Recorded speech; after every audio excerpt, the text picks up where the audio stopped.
Welcome to the Bob and Tam Show. Ba-ding!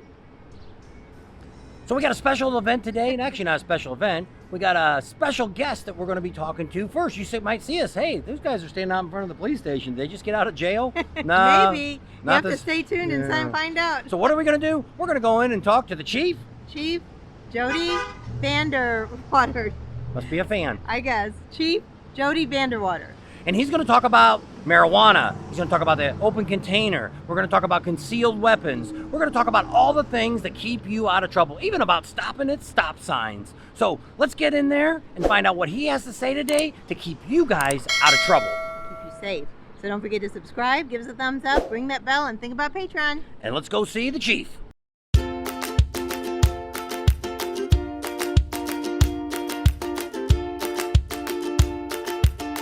GEODY VANDEWATER. I'm the Chief of Police in Sturgis, and we're in Sturgis, South Dakota. Okay, that's good. So let's start off with the open container that the city has came out with. It's going to go from 10 a.m. to 10 p.m. That's correct. Okay. So the question that we have, we know about the boundaries. We've already posted that and let everybody know what area you can drink in and what area you can't. At 10 o'clock at night, do you have to dump it out or go in a bar? So at 10 o'clock at night, there's no reason for you to be walking around town. The whole point of the city having the open containers, allowing people, one, social distance, but two, to take in the events down on Main Street while partaking in adult beverages. As the days progress on, people seem to consume more and more alcohol, and at night, a lot of the vendors downtown are shut down after 10 p.m., so there's no need for them to wander downtown. All the events that are going on are bands playing inside the bars, so there's a need for them to stay in the bars. There's no need for them to walk downtown. So yeah, they need to either dump it out or consume their drink before they leave the establishment. And it'll be the establishment's responsibility for them to make sure that that patron or that citizen's not leaving with a full beer, whether that's in the open container cup or just in a regular container as it is. Now, one other thing we've seen is there's a few bars in town that are actually going to sell their own souvenir cups. Do you know anything about that? No, I don't. Okay. The city told us that those are not allowed to be out on the street with alcohol. I actually have two sitting right here. Okay. These two cups are the only two cups, and you can use pictures of them if you like. These two cups, along with a band saying you're 21, is what's allowed. So if you have any other event cup, it will not be allowed. It's going to be these event cups. It will not be any aluminum, glass, or the white Solo, red Solo cup types. It's going to be these, and it's only going to be beer and wine. The one thing we are trying to learn through and get some education on is there is a lot of wine-based alcohol out there. There's some wine-based margaritas. There's wine-based whiskey. So that is going to be very tough to decipher, but then again, we're not going to be sitting there sniffing and looking. If it looks suspicious, then we'll probably address it with the citizen.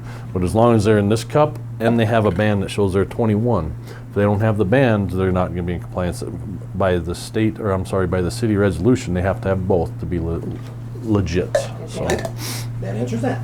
Now the band doesn't cost, it's just the cup. the band does not cost. What they'll be doing is there'll be 5 different stations throughout town. City staff will be working. It's going to be the Armory, where the information booth is. There's going to be our rally point, which is at Harley-Davidson in Maine. There's going to be the liquor store. There's going to be the community center, and there's going to be a team roving that'll be selling these cups for a fee, and then on turn they'll be checking IDs and banding people. Now there's going to be questions, juveniles be having these. Potentially they could, but they should not have a band. That's where we will be checking. If we don't see a band, we're going to be talking to that person as they're walking down the streets. So let's back up. The #1 call for service is parking. Unfortunately, parking's at a premium. If you're on Main Street, it's motorcycle parking, but if you're outside of Main Street, everybody wants to get as close as they can. Unfortunately, nowadays, no one wants to walk. We don't have any ride shares, unfortunately, other than we have some buses and some taxis, but everybody wants to get close, so they'll park in driveways, alleyways. City ordinance does not allow for us to block a driveway, a hydrant, or even park in the alleyway. So the #1 thing we have is cars parking in motorcycle only, people parking in handicap, so we end up parking Parking and no parking, well, that's our number one probably call for services. We ticket and tow. And people ask, why do you tow? Well, if we don't remove the problem, it's just going to continue to be a problem. If it's a fire lane, we have people that park in fire lanes, we have to keep that lane clear so that emergency services can get through. If it's in front of someone's driveway and they're blocking the driveway, we have to get that out. Same with the alleyways, you know, we have to keep them thoroughfares open because that's how people get around. So that's probably our number one call for service. Our number one ticket would probably be drugs and DUIs, I would have to say. Alcohol offenses are probably the number one, and our drug offenses are number two. Unfortunately, people do not heed the law enforcement that are all around, and they decide to make mistakes and drive intoxicated. And it's not if, it's when we will pick them up, because sooner or later they're going to blow through a stop sign or they forget to put their eye protection on. So we start addressing other traffic violations that may lead us into the DUI investigations. So you talked a little bit about eye protection. Is there a law in South Dakota that if your windshield's so high you don't have to wear eye protection? Right, so if it has to be a sufficient height. So if you're on a crotch rocket or you're on a bagger that has a small 6-inch windshield, that is not legit. It has to be up high enough to where it covers your vision to provide that protection. So clear glasses are good at night. Mm-hmm. Somebody asked if you can wear the yellow tinted glasses. Yep, as long as they're not dark tinted, you can have your, and they're not reflective, but you can have your clear lenses and you can have your yellow tints, yes. Okay. There's people that can stop probably in, a good rule of thumb is for any stop sign, whether it's a car or motorcycle, is 3 to 5 seconds. Unfortunately, those numbers are getting smaller and smaller as years progress. People do California stops, as they say, or roll through, and they say they stop. When their tires don't stop turning, unfortunately, it's not a stop. And yeah, some people can do probably a 3-second stop, but not very many can. And they'll say they did, but a good rule of thumb is put 1 foot down, stop for, give it a couple seconds, a good count to 3, and then before you take off. That'll ensure that you're not violating state law. Because it is, that's the biggest thing, is the way the state law is written, it's open to interpretation. You may interpret that you're stopping even though your wheels never stop turning. That officer sees them wheels never stop and he interprets that as running a stop sign. So good rule of thumb is stop, put 1 foot down. You don't have to put both down. In fact, if you're properly trained, you know that you keep 1 foot on your brake and 1 foot on the ground. So I would suggest a good rule of thumb is 3 seconds. Okay. Nope, handlebars no longer are a height requirement. It used to be that your arms had to sit at 90 degrees from your shoulders, and that's no longer the case, so they can have ape hangers or anything above their head if they want. Okay. 18 and over, no helmet. 17 and under, yes, you have to wear a helmet. If you have to have a muffled exhaust, whether it's a car or motorcycle. And even with some of the new exhausts nowadays, they're loud. And a lot of people's not aware, but exhibition driving is excessive engine revving. So if you're sitting at the intersection revving your motorcycle, that can be construed as exhibition driving. Even though you never spin the tires, excessive revving of the engine under state law, through South Dakota state law, is exhibition driving. So first off, medical marijuana has been approved. Recreational is still injunction, so it's not legal. CBD is legal as long as it's 0.03 or less in THC, and you cannot smoke it. It's still illegal to smoke CBD. So if you're consuming in edibles, you're fine usually. Are we going to go and test? No, but if we have complaints, we'll have to look into it. But the biggest thing is people assume you can smoke that. No, you cannot smoke it. You cannot recreationally consume marijuana. With that being said, medical marijuana is something new that we're all trudging through. And the way that we'll be operating is if you have a medical card and you can prove that you have a medical card, have a nice day. But also you cannot, even if you have a medical card, you cannot consume that. You cannot smoke that in public. You cannot smoke that in a vehicle. And you cannot be driving in a vehicle while you're smoking it. So if we have a complaint that someone's downtown smoking or in one of the establishments, you're still in violation. If you have a medical card and you're sitting at home or you're sitting in a private property somewhere inside, not an issue. But if you get inside and the window's open, not an issue. But if you're sitting in a vehicle somewhere smoking it, it's against the law. So South Dakota no longer has a concealed carry permit.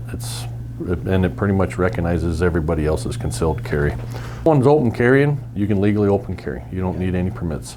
If you're concealed carrying, I do believe South Dakota honors whatever state is. So if that state does not have a concealed weapons permit, then yes, you'll be legit.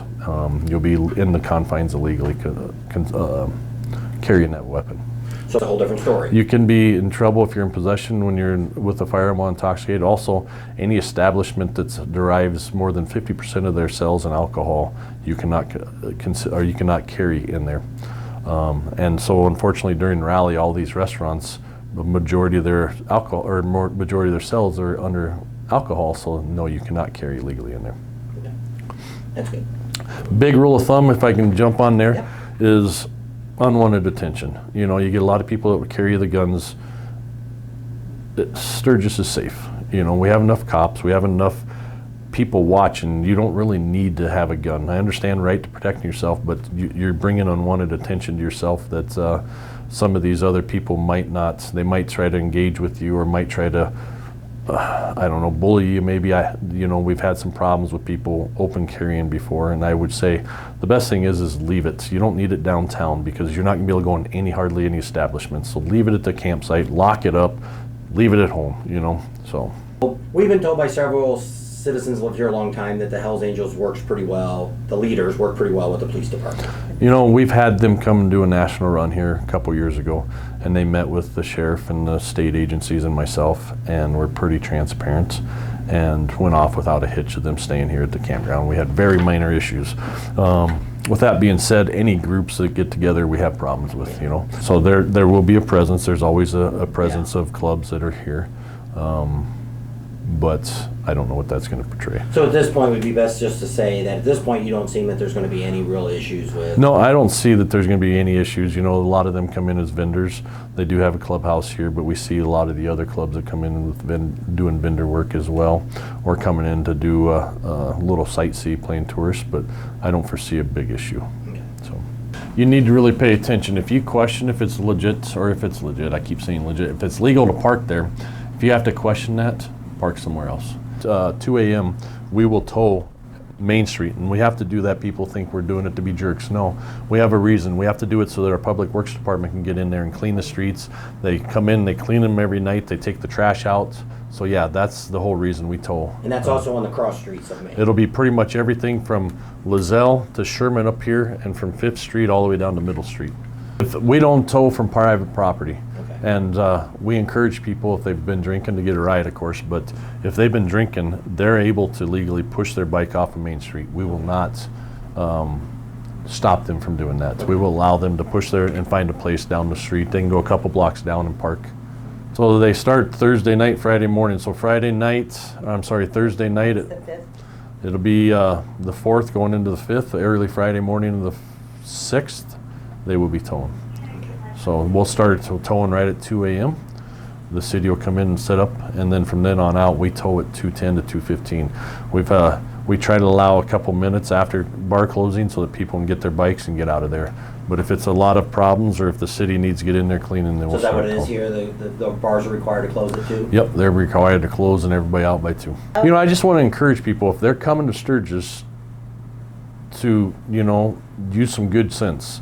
If you're going to drink, don't drive. There's buses, there's taxis, there's rickshaws, there's all kinds of stuff to for them to